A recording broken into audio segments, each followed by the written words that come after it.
West Coast Cookbook and Speakeasy with Chef Justice Putnam.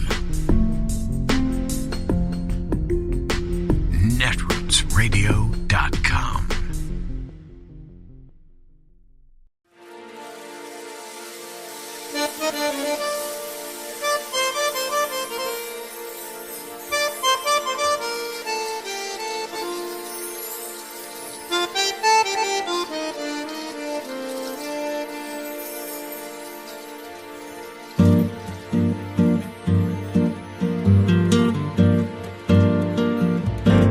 Je voudrais du soleil vert, des dentelles et des théières, des photos de bord de mer, dans mon jardin d'hiver.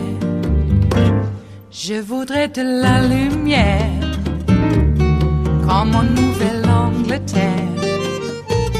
Je veux changer d'atmosphère, dans mon jardin d'hiver.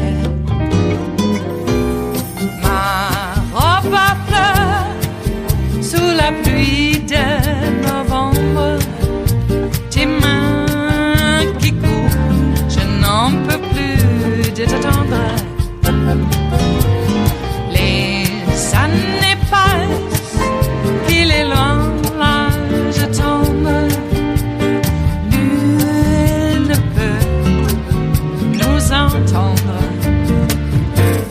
Je voudrais du Fred Astaire, revoir un latte. I want to share with you some of the emails Donald Trump has been sending and some of the posts he has been making since the Supreme Court reached the absolute immunity decision. I also noticed a pattern in some of the emails Donald Trump is sending his supporters as part of his brainwashing tactics over his cult.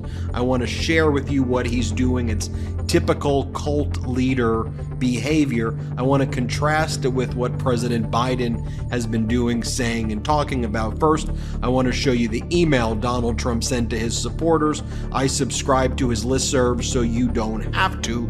I want to call it out and expose his behavior and conduct. So here's the subject. Ben, do you have all of your 4th of July gear yet?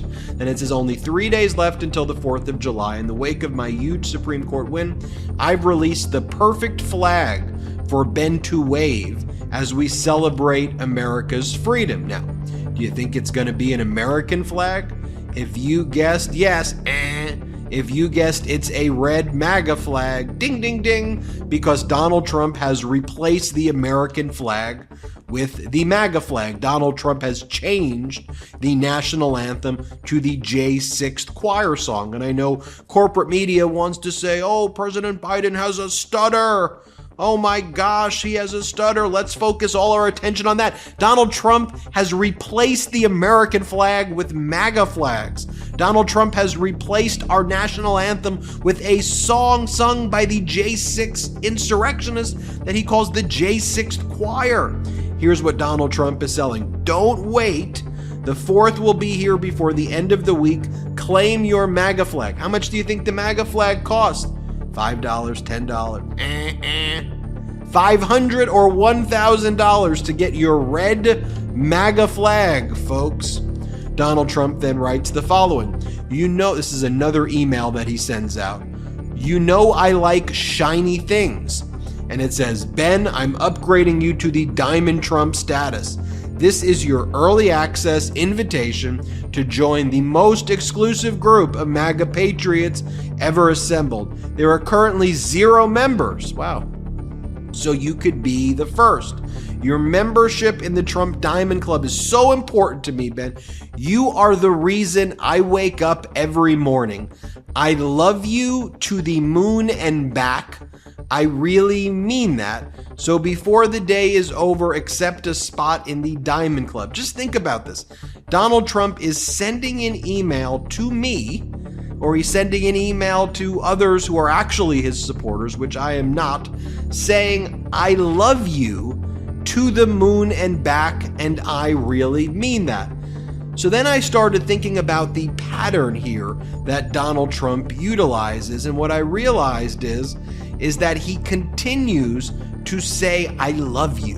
and he weaponizes the word love, to which he has no such feeling ever in his life, and tells his supporters over and over again, I love you, you love me, we're a happy MAGA family. By the way, if you think I'm making that up, that's actually emails that he says that he sends that says that. So here's the other one that he sent the other night.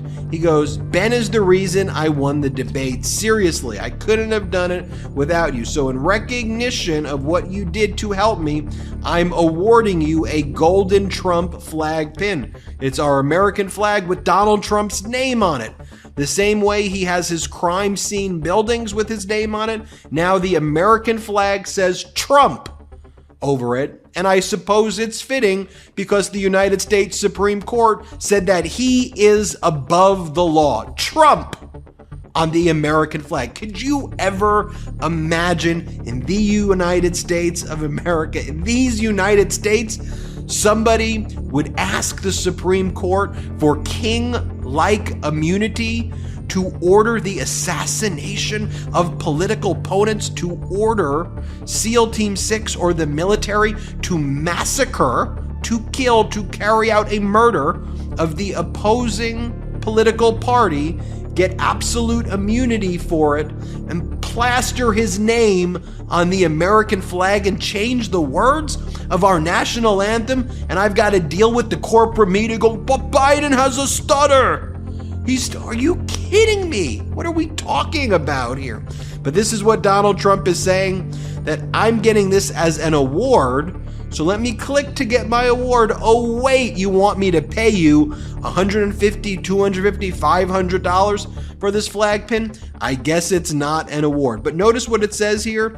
It's proof to all your friends and family that Donald J. Trump loves you.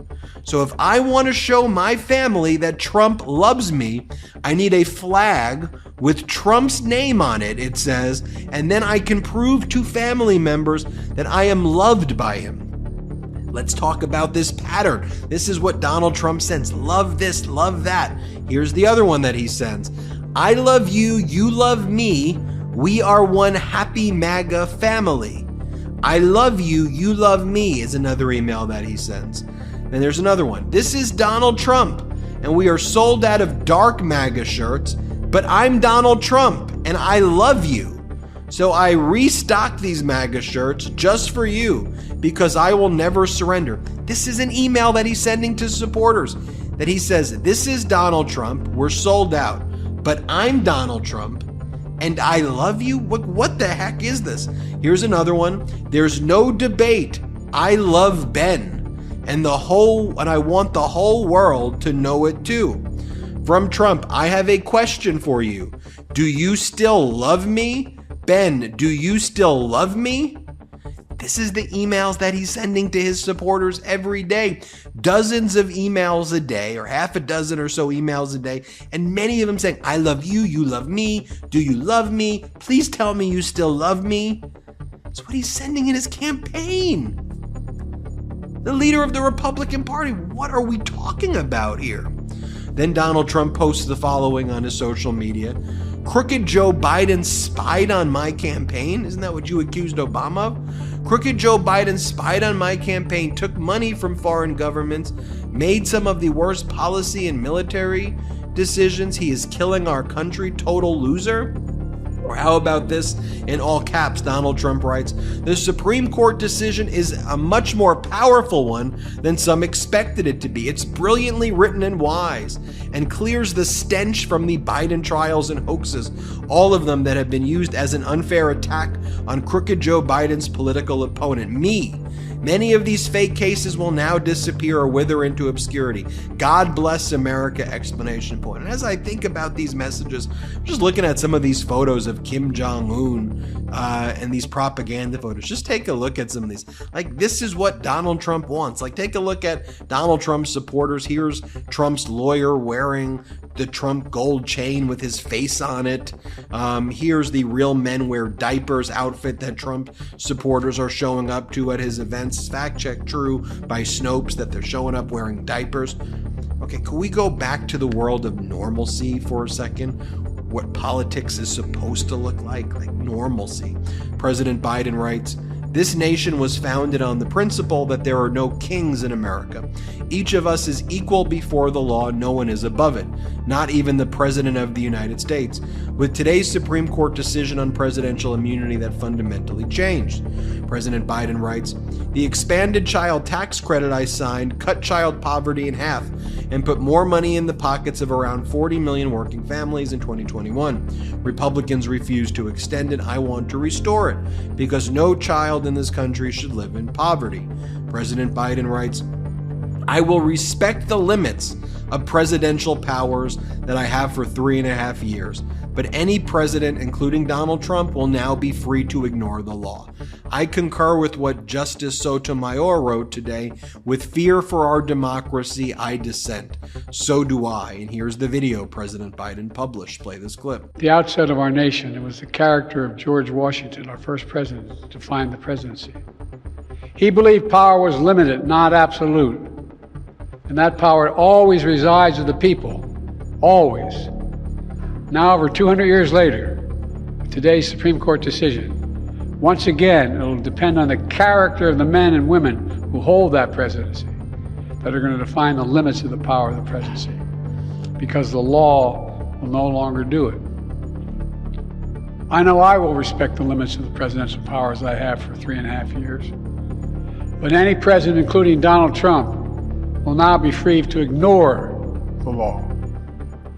I concur with Justice Sotomayor's dissent today.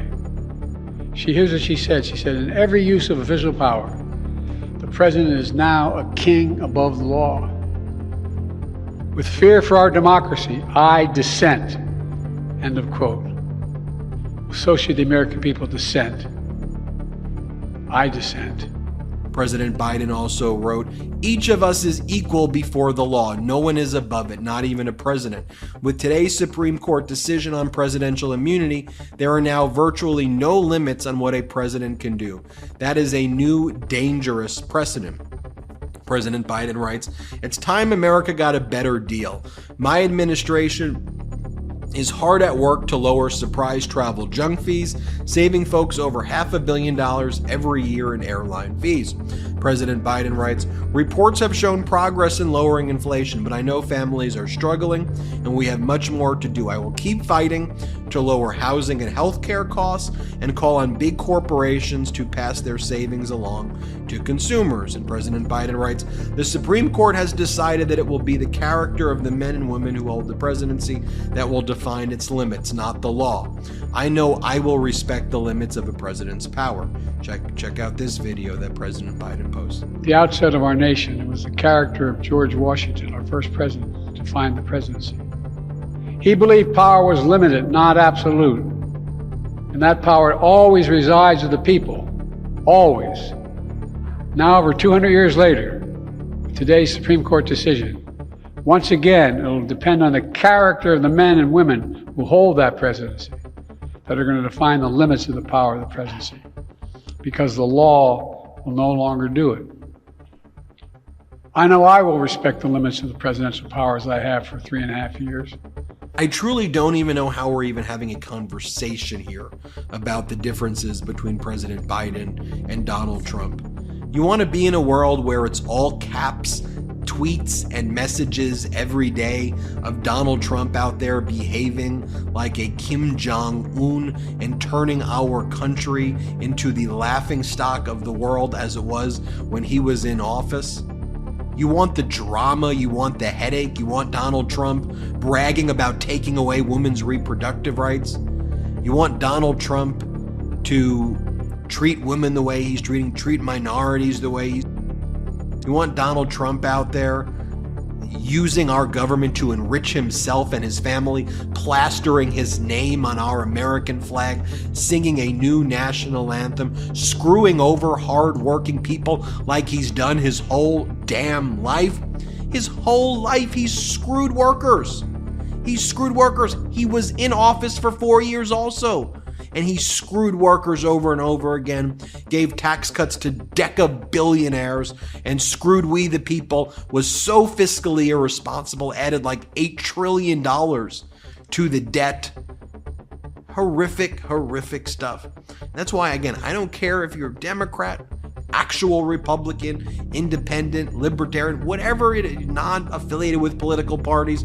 We need normalcy, not Trump's freaking name on American flags, not absolute immunity to order SEAL Team 6 to massacre political opponents like Trump's lawyers argued and Trump claims he has. I don't care what political party. Let's unite for normalcy in our democracy. We can agree to disagree in the future, but we got to preserve and protect this beautiful American experiment that we have. It's ours to have if we can keep it. It is Tuesday, the 2nd of July of 2024, and you are in West Coast Cookbook and Speakeasy. I am your chef de cuisine, Justice Putnam. Gunner, the English bulldog, is our snoozing sous chef. Precious, the little Yorkie, is, well, she's sleeping in right now and seems to be doing okay, but we know that that's not the case. But we'll get into that a little bit later here. But for now, we will be seating you directly for our especially special daily special Tarrytown Chowder Tuesdays, a small scant dash, a mere pinch of hot smoked Hungarian paprika will make all the difference in the world. It really always has, and it really always will. Yes. Okay, so we're living in a new America now, aren't we? Isn't it fun? Jeez. Unbelievable what this corrupt MAGA SCOTUS has come up with. Making law out of whole cloth.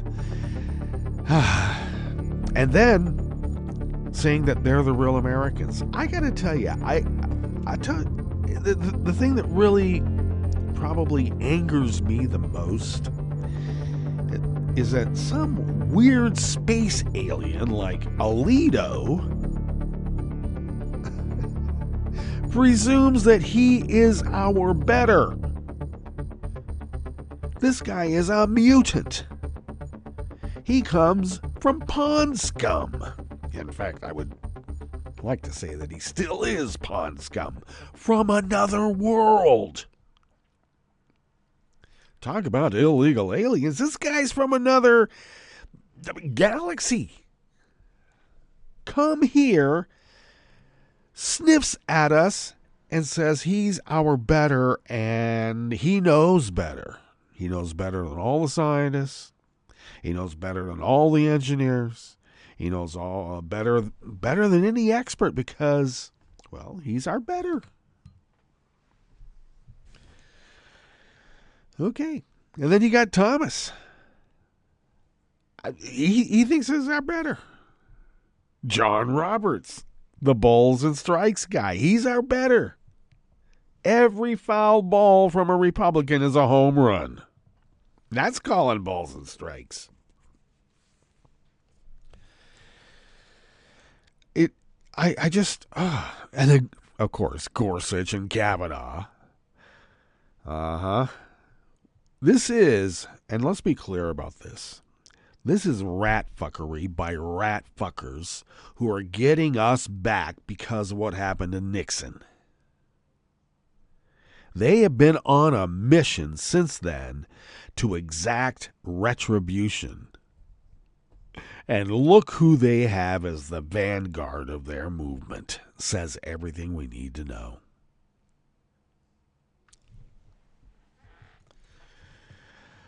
I was uncertain about a Jefferson quote, whether it was really Jefferson, but as far as I can tell, it is actually a Jefferson quote attributed to him. I thought it was more Locke, but it's actually Jefferson who said that tyranny is when the government makes legal what is illegal to everybody else. Tyranny is that which the government makes legal for themselves, but it's illegal for everybody else. So I guess with that in mind, until the MAGA SCOTUS makes up a new rule, a new law, out of whole cloth that has nothing to do with stare decisis, or is it decisis? has nothing to do with legal precedent whatsoever, which is the same as stare decisis. For now, I guess you're just going to have to go around the periphery and you'll never be able to get the dawn. The dawn is immune.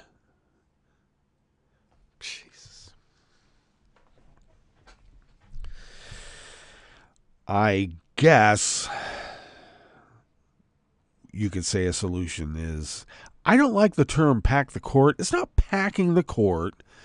To bring the court to the level of how many districts there are, as, I gotta say, specified in the Constitution of the United States. Why is that not being followed?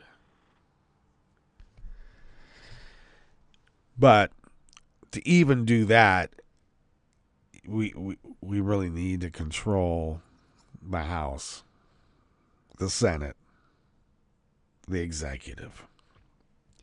And even then, this imperial MAGA SCOTUS can come in and say, oh no, what you did is unconstitutional, and therefore we have to step in and we'll make up the rules for you because you little children just don't know how to take care of yourselves. You need a little bit of direction and a lot of correction.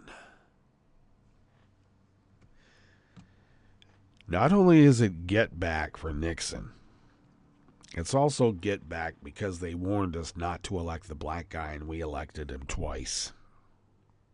And that made them quadruply mad because the first time made him doubly mad, the second time made him another double mad. That's quadruple mad.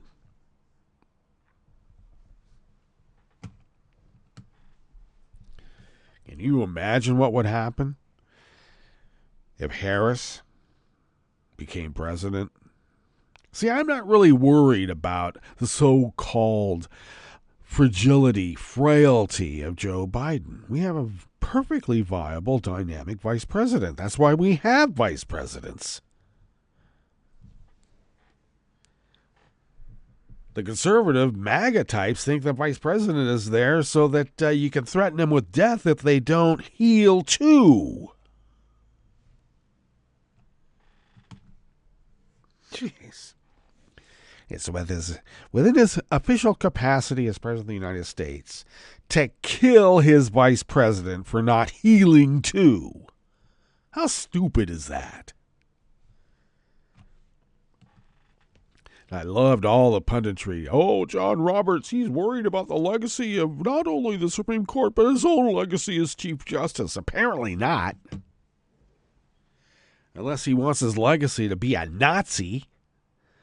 We ushered in the new People's Court. I'm a new Frieslander. Yeah, you are.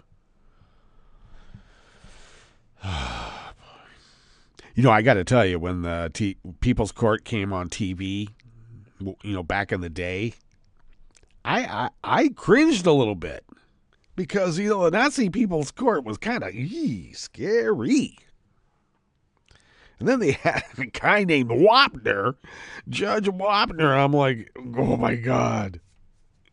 What do they know what they're doing? And I got to tell you, I think they did. I always figured we were getting softened up in our media for BS that was happening, you know, in the deep state. Like, remember all the spy TV shows kind of softening us up to just accept that it was normal for people to spy on us, like Big Brother. Yeah, it's just normal. It's on TV. So it really made me wonder when they had the Ghost and Mrs. Muir, what are they softening us up for with that? And then I realized it was just, entertainment, drivel, to sort of like fill the gaps in between the propaganda. You can't have a fire hose of propaganda and brainwashing. You got to give people a little bit of a break with just, like, I don't know, noise. Calming noise. The Ghost and Mrs. Muir was apparently calming noise. And here I thought it was, I don't know, a target for at least mild derision. And that's what I've been doing, mildly deriding it all these decades. Yep, that and Petticoat Junction. What were they softening us up with that show? Jeez, I guess. Maybe women are objects on train trestles in their petticoats. Make me breakfast. Ham and eggs. All right, well, women of my family, the petticoat was okay. Feminine wiles were okay. But, they weren't doing it because they wanted, maybe, who knows? Everybody wants attention from somebody. All I know is that the women in my family weren't compliant with that BS. Good thing, too. Okay, so, why don't I go ahead? I could just rant on and on and on. So why not stop the rant and just give you a little bit of an update on little Precious. She's sleeping in, but yesterday she was once again just, I got to say, kind of lively. Wanted me to give her a bunch of petting, and she's getting on her back, want me to rub her stomach, and doing a little dance and whatnot. She always likes me to rub her hindquarters, along her legs. Especially after she had the knee surgery. She likes me to sort of give her a little massage with my shoe. I just hold my shoe up. She rubs up against it and kind of scratches along the upper thigh area, or up near the hip, actually, more. Anyway, but she lifted her head and looked at me and stuff and says, well, I'm just going to sleep in a little bit. So we'll see how she is after the show. She'll probably come in during the main break at the middle there and want me to feed her and all that. So I'll have to do that quick. I actually put some down just in case, but she likes me to go out there and stir it up. Okay, you've done it. Now you can go back to doing what you were doing. Yeah. Anyway, I am going to have to pull the trigger on this and call up Dr. Dickey today and make the arrangements for her recurring treatment. I'm just afraid that the chemical oncology stuff is going to make her, I don't know, is that going to kill her?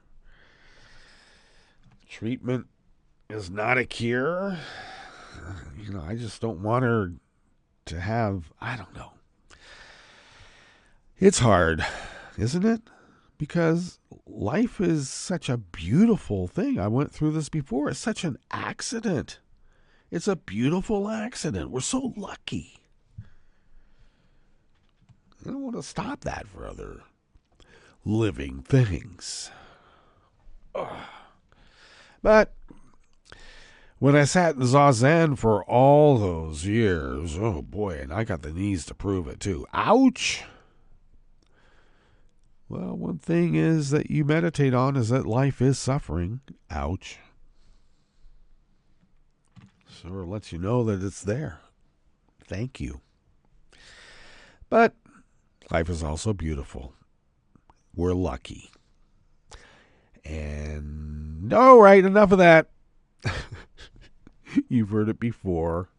And you're going to hear it again because, hey, that's what we do. Anyway, yes. Starting off here in the Bistro Cafe at the top there, Trump is totally unhinged. The Midas Touch people said he became totally unhinged after the ruling on immunity. He's been totally unhinged, but he's off the I don't know, the whole limit. He's beyond the limit now of totally unhinged. Yikes. In the region that has never been measured before, and he's there. So, well, I guess people like that. They want to buy that. The measured response by Joe Biden. Oh, he's so frail. He's so old. Keep saying that, mofo. They're hauling in more money. And, it's not from big donors like Harlan Crow. It's by people like you and me.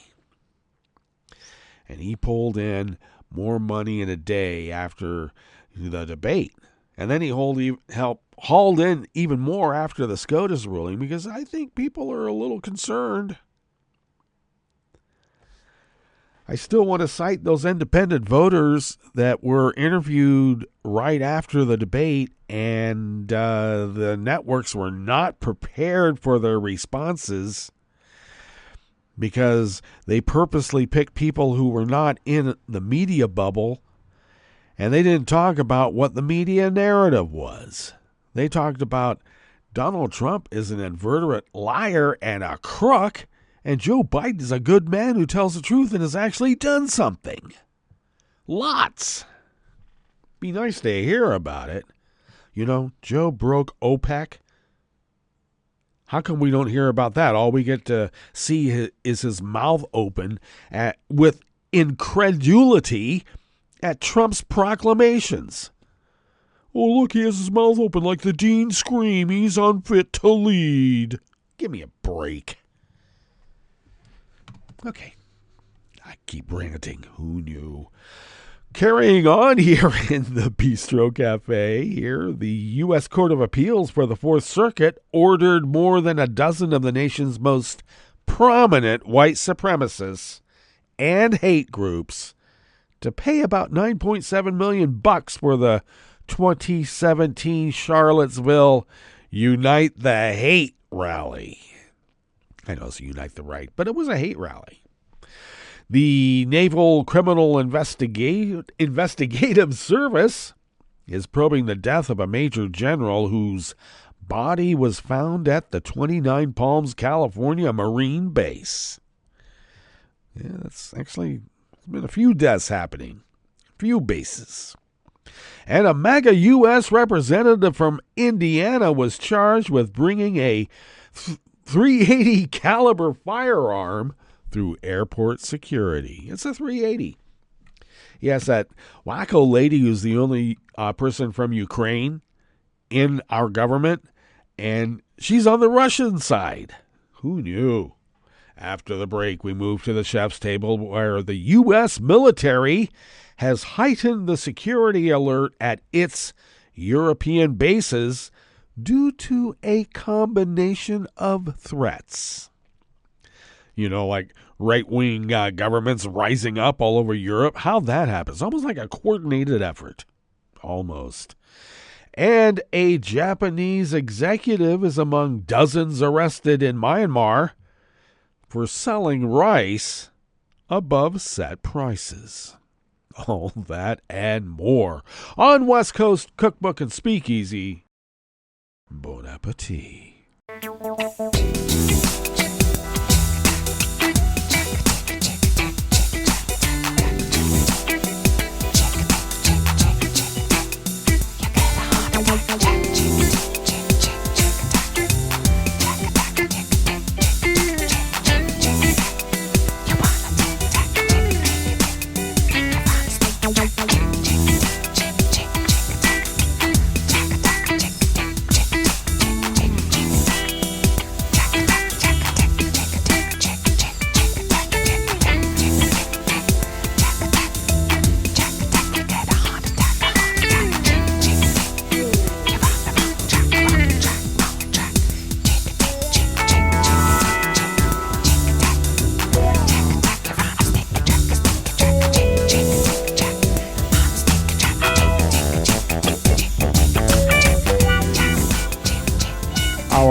At netrootsradio.com is still under construction, but you can become a recurring Patreon of Netroots Radio if you go to our Patreon page. And there was a quick way to do that at our homepage, and as it's under construction, why don't you go ahead and check our homepage for that? But regardless, if you could become a recurring Patreon of Netroots Radio, it really does help pay the bills, and they are ever increasing. But that's not going to stop us, okay? Because I got to tell you, we are Resistance Radio, and I feel the need to resist even more than all these years previous. Indeed. So thank you for your help and generosity in allowing us to fulfill our civic duty as the founders originally intended so many years ago. It was many years. Okay, I'm going to go ahead and tuck into this first offering. Kelly and Ricky are going to be in Baltimore in about a week or so, and I'll fill you in a bit more about that. And we'll want to, we do look forward to dispatches from Baltimore during Netroots Nation. So thank you, Kelly and Ricky, and thank you, Tom, for everything that you all are doing for Netroots Radio and America and the world too. All right, this first offering here in the Bistro Cafe is, as it's coming up, yes, come up. Oh, it is indeed by Ellie Silverman from the Washington Post. A federal appeals court yesterday, Monday, restored more than $2 million of damages, a jury said. Some of the nation's most prominent white supremacist and hate groups owed for their role in 2017's deadly Unite the Right rally in Charlottesville. Unite the hate. A federal judge had previously slashed the $24 million a jury awarded 8 plaintiffs, in total to $350,000, citing a decades-old state law. But in a unanimous ruling, the U.S. Court of Appeals for the Fourth Circuit ordered that instead of splitting the $350,000, each plaintiff was entitled to that amount, totaling $2.8 million.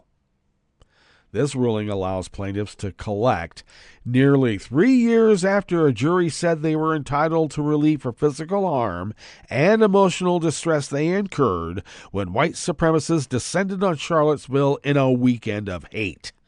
Among the defendants was a neo-Nazi who rammed his car into a crowd of counter-protesters, killing 32-year-old Heather Heyer and striking 4 of the plaintiffs. In total, including compensatory and punitive damages, attorney's fees, and costs, the defendants owe $9.7 million. Time to pay up.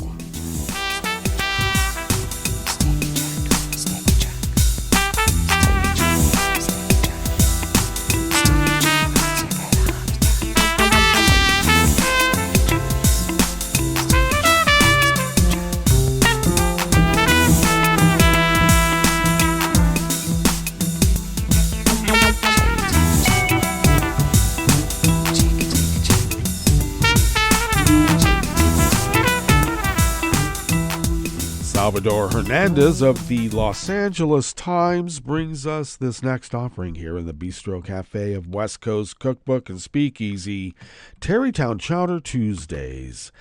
The Naval Criminal Investigative Service is probing the death of a military officer whose body was found at the 29 Palms Marine Base. Major General William F. Mullen was found dead at the 29 Palms base on Saturday, according to San Bernardino County, California coroner's records. Mullen, at one time the commanding general of the base, retired in 2020. San Bernardino County Sheriff's spokesman Mara Rodriguez confirmed that NCIS is investigating the death at the facility, which is the world's largest Marine Corps training base. The NCIS, of course, is the investigative law enforcement entity of the Department of the Navy. The agency leads criminal investigations and also investigates non-combat deaths of Navy or Marine Corps members. NCIS did not immediately respond to a request for comment. Marine officials confirmed that NCIS, though, is investigating the cause of the death.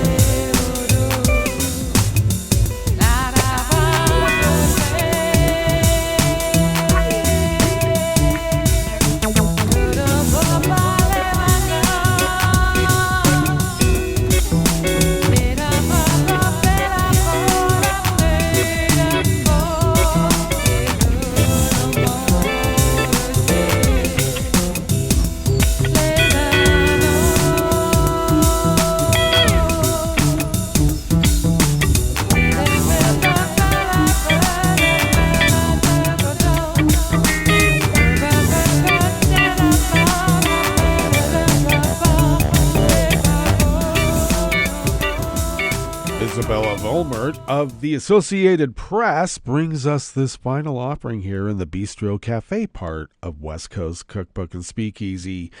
Indiana Republican U.S. Representative Victoria Spartz has been charged with bringing a firearm through airport security. Spartz, age 45, was charged with a Class 1 misdemeanor under Virginia law. A TSA spokesperson said officers detected an unloaded .380 caliber firearm in Spartz's carry-on during passenger security screening on Friday at Washington Dulles International Airport. Her office said in a statement that Spartz mistakenly carried an unloaded handgun in the pocket of her suitcase while going through security on her way to a meeting of the Organization for Security and Cooperation in Europe Parliamentary Assembly in Europe. Why is she bringing a gun there? TSA allows passengers to travel with a firearm, but it must be declared with the airline and packed in a hard-sided case in the passenger's checked baggage. Firearms are prohibited at security checkpoints. Welcome to America. Well, that brings us to our break, and when we get back from that break, we will go through weather from around the world, and we will finish up, with the stories that we have curated for you today. You were listening to West Coast Cookbook and Speakeasy, and we will be right back. You are listening to netrootsradio.com. Please hang up and try again.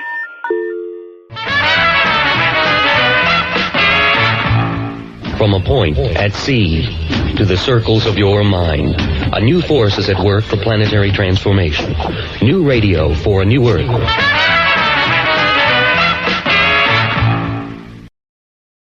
We're the Goo Goo Dolls. We're fortunate that our daughters have what they need to grow and learn. But that isn't the case for nearly 13 million kids in the U.S. that struggle with hunger. Childhood hunger is a heartbreaking reality that Feeding America is working to change. Each year, the Feeding America network of food banks rescues billions of pounds of good food that would have gone to waste and provides it to families and children in need. You can help kids in need in your community by visiting feedingamerica.org.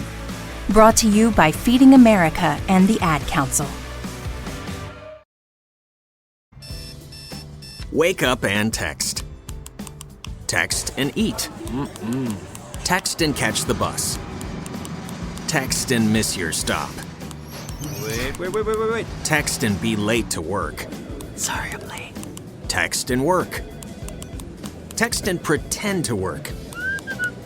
Text and act surprised when someone calls you out for not working.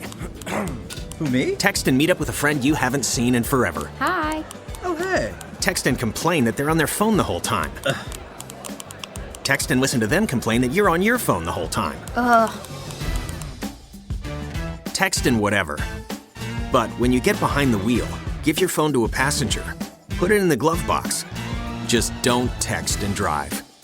Visit StopTextsStopWrecks.org. A public service announcement brought to you by the National Highway Traffic Safety Administration and the Ad Council.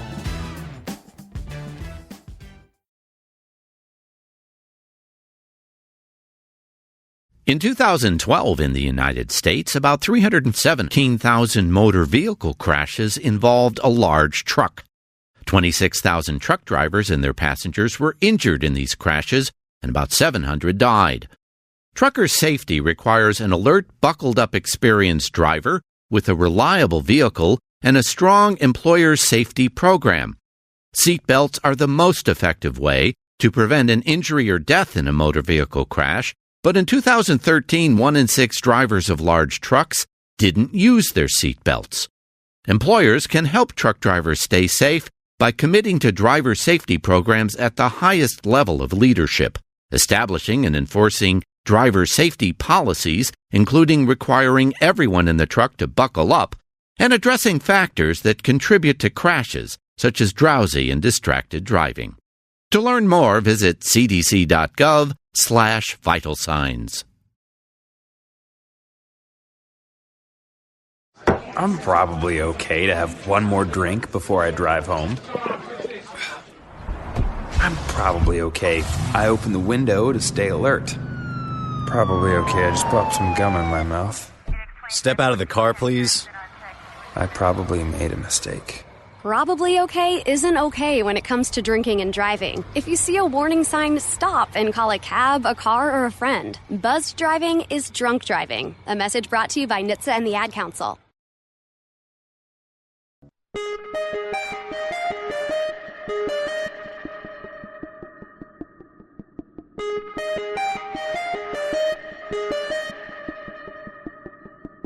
Hi, it's Tom. Could we humbly suggest your donation to netrootsradio.com? All we've got to run this 24-hour powerhouse of progressive resistance radio is what comes out of our own wallets. And you are our biggest donor. And it doesn't take much, $3, $5. Just go to the bottom of our netrootsradio.com page and hit our secure donate button. Heck, you can even make a recurring contribution. And you'll get a wondiferous pair of Netroots radio stickers for application to your backpack, your bumper sticker, or your banjo. Well, it's up to you which backpack you want to put it on. So donate what you'd like at the bottom of our netrootsradio.com's homepage. Because you are our biggest donor. Netrootsradio.com. Together, we are Resistance Radio.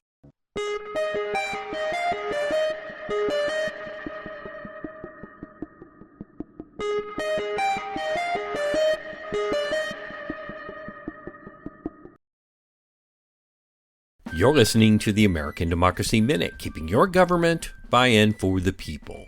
The North Carolina Senate endorsed a ballot measure June 25th prohibiting non-citizens from voting, for which there is already existing law. And the Senate declined another measure repealing a racist Jim Crow-era literacy test to vote, still enshrined in the state's constitution. There is no evidence that more than a handful of non-citizens have voted in any federal or state elections nationally. Yet non-citizen voting has been among the loudest accusations in this election cycle. All 50 states already prohibit non-citizens from voting in state elections, and a 1996 federal law prohibits it in federal elections. Ballotpedia reports that 16 municipalities and the District of Columbia do allow non-citizen voting, but in municipal elections only. North Carolina would become the 5th state this year to put a measure on the November ballot. The state Senate also rejected a measure proposing repeal of a Jim Crow-era literacy test for voting enshrined in the state constitution since 1899, even after the 1965 Voting Rights Act banned such discrimination in voting. In a 109-0 vote, the state House approved sending the ballot measure to voters to repeal it, but WRAL reports that the Senate voted the measure down, with one senator suggesting that the bill was too last minute. Read the measures and local reporting linked from AmericanDemocracyMinute.org. I'm Brian Beal. I'm Rick Smith, and this is Labor History in 2.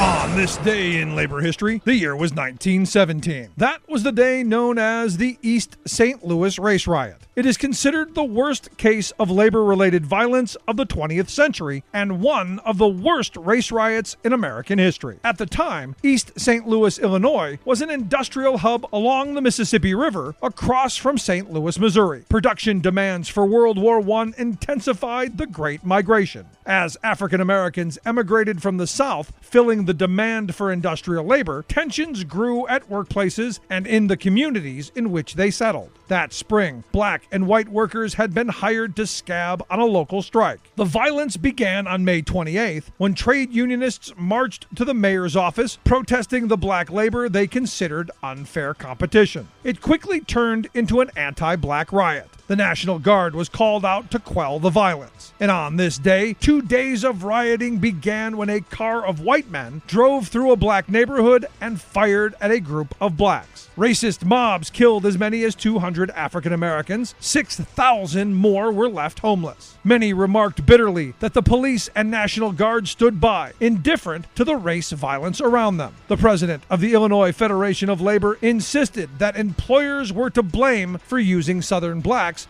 to break the back of labor. Socialist Party leader Eugene V. Debs declared that the riots were, quote, a foul blot upon the labor movement. Debs continued, had the labor movement freely opened their doors to the Negro instead of barring him, the atrocious crime of East St. Louis would have never blackened the pages of American history. Labor History in 2 brought to you by the Illinois Labor History Society and The Rick Smith Show. For more information, go to laborhistoryin2.com, like us on Facebook, and follow us on the Twitters at Labor History in 2.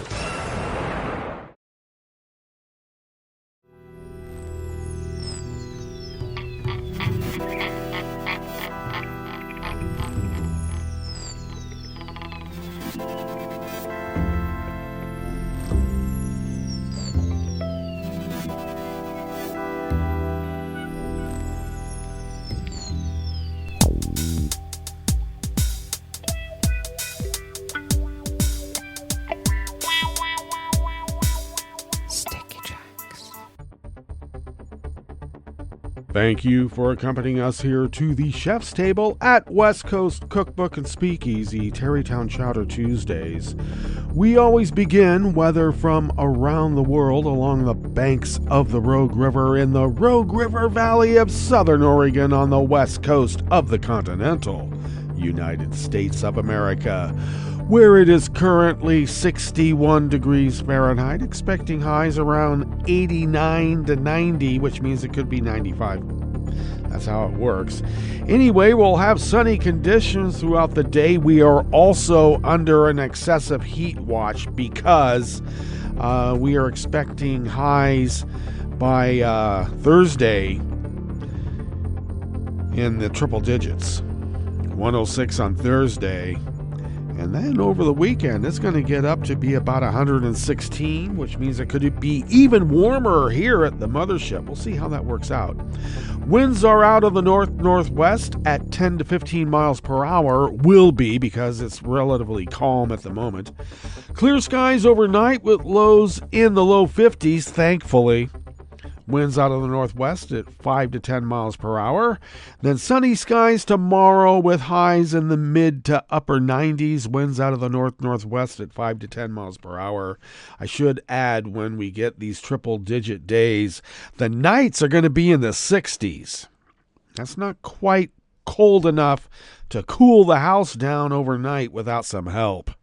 And I like to keep the doors open, let the cool air in, but if there's no cool air to let in, you know what you got to do. Anyway, grass pollen at the moment is rated high, darn it. The air quality index for the region is in the good range at 19 parts per million, and that daytime UV index is very high at level 9, and that's, you got to take care with that. Barometric pressure is falling at 30.15 inches. Visibility is at 10 miles. And relative humidity is at 68%. So we're drying out. Also, a big risk of fires, and we don't want that. So people, no fireworks. I know you like to shoot them off illegally, but that's even worse. I don't care if you have immunity or not. Yeah, official act this.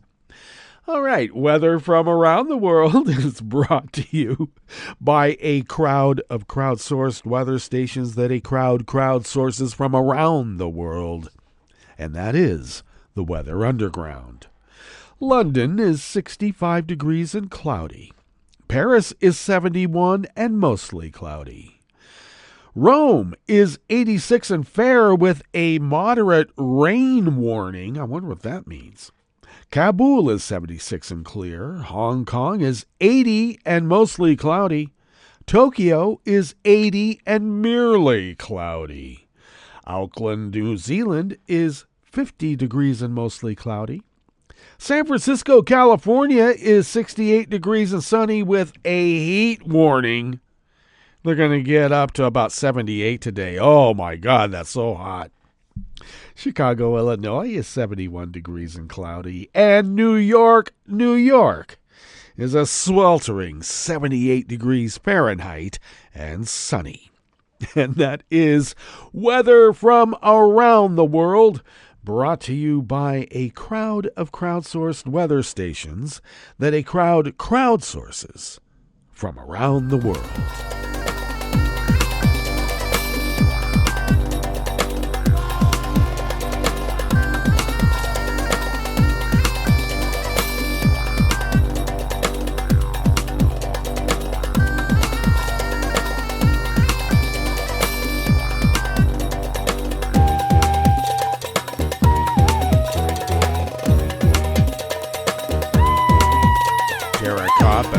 desk of the Associated Press brings us this first amuse-bouche here at the chef's table at West Coast Cookbook and Speakeasy. The U.S. military has raised the security protection measures it is taking at its bases throughout Europe, asking service members to be more vigilant and keep a lower profile due to a combination of threats it is seeing across the region. U.S. European Command said in a statement that a variety of factors play into the safety of U.S. military community abroad, increasing the threat level to Charlie, the second highest of 5 levels for service members, is the result of a combination of events across Europe, including elections in France and the UK, and the upcoming Olympics and other major sporting events, along with the ongoing wars in Ukraine and Gaza, according to 2 U.S. officials who don't want you to know who they are because no one's allowed them to tell us what we need to know. But they said they were unaware of any specific threat. Well, that's nice.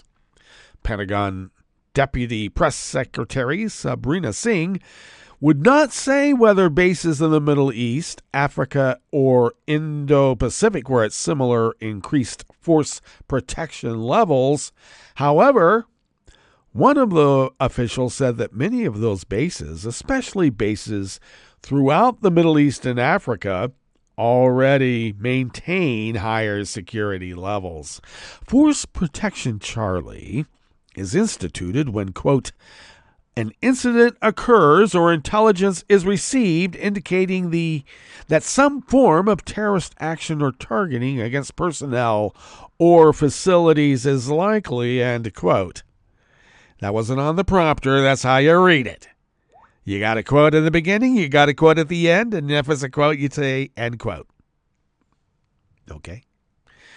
The highest of the 5 levels is Delta, which applies where a terrorist attack has occurred or when intelligence indicates terrorist action against a person or place is imminent, followed by Charlie, Bravo, Alpha, and Normal, the minimum level.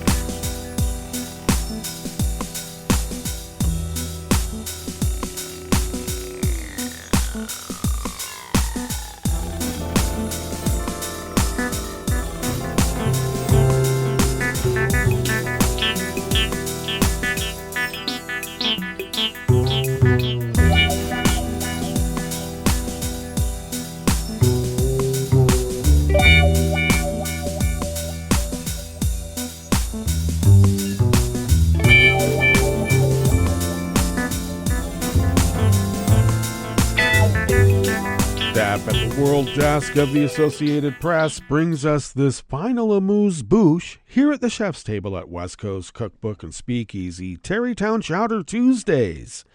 Myanmar's military government has arrested a Japanese business executive along with dozens of local businessmen for selling rice at prices well above the officially regulated ones, state-run media said yesterday, Monday. The report said Hiroshi Kasamatsu, a director at Eon Orange, was detained. Eon Orange operates several supermarkets in Myanmar and is part of Japan's giant Eon Retail Group. Japanese media reports confirm that Kasamatsu is one of its executives. Rice is vital as Myanmar struggles to keep its economy on an even keel as civil war disrupts efforts to recover from the COVID-19 pandemic.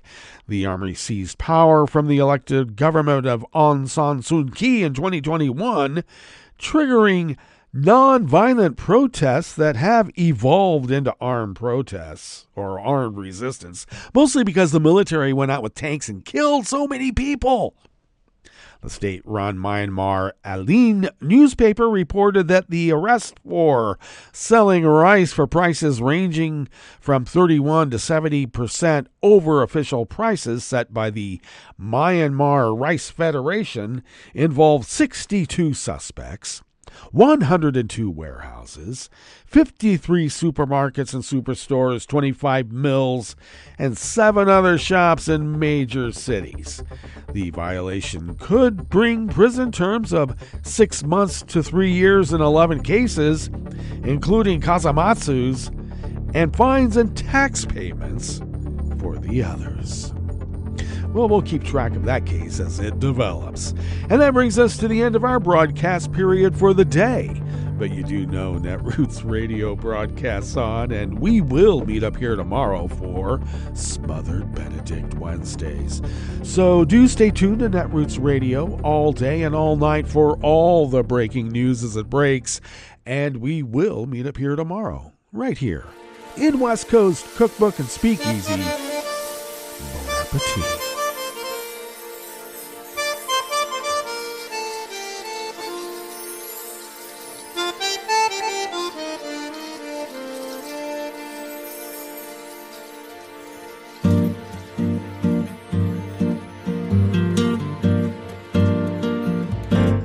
Je voudrais du soleil vert, des dentelles et des théières, des photos de bord de mer, dans mon jardin d'hiver. Je voudrais de la lumière, comme en Nouvelle-Angleterre. Je veux changer d'atmosphère, dans mon jardin d'hiver. À fleurs sous la pluie de novembre, tes mains qui courent, je n'en peux plus de t'attendre.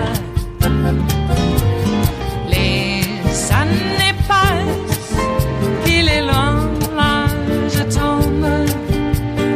Nul ne peut nous entendre. Je voudrais du Fred Astaire, revoir un latte Goël. Je voudrais toujours te plaire dans mon jardin d'hiver. Je veux déjeuner par terre, comme au long de golfe clair. T'embrasser les yeux ouverts dans mon jardin d'hiver.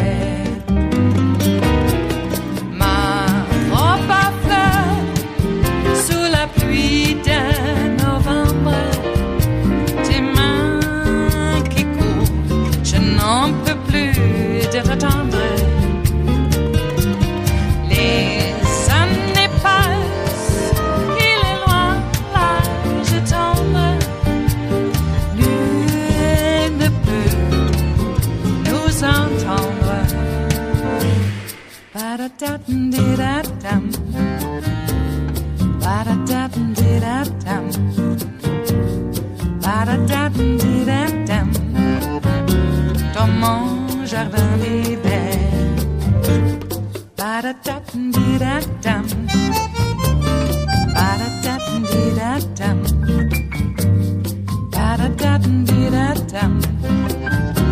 Dans mon jardin d'hiver. Dans mon jardin d'hiver. Dans mon jardin d'hiver.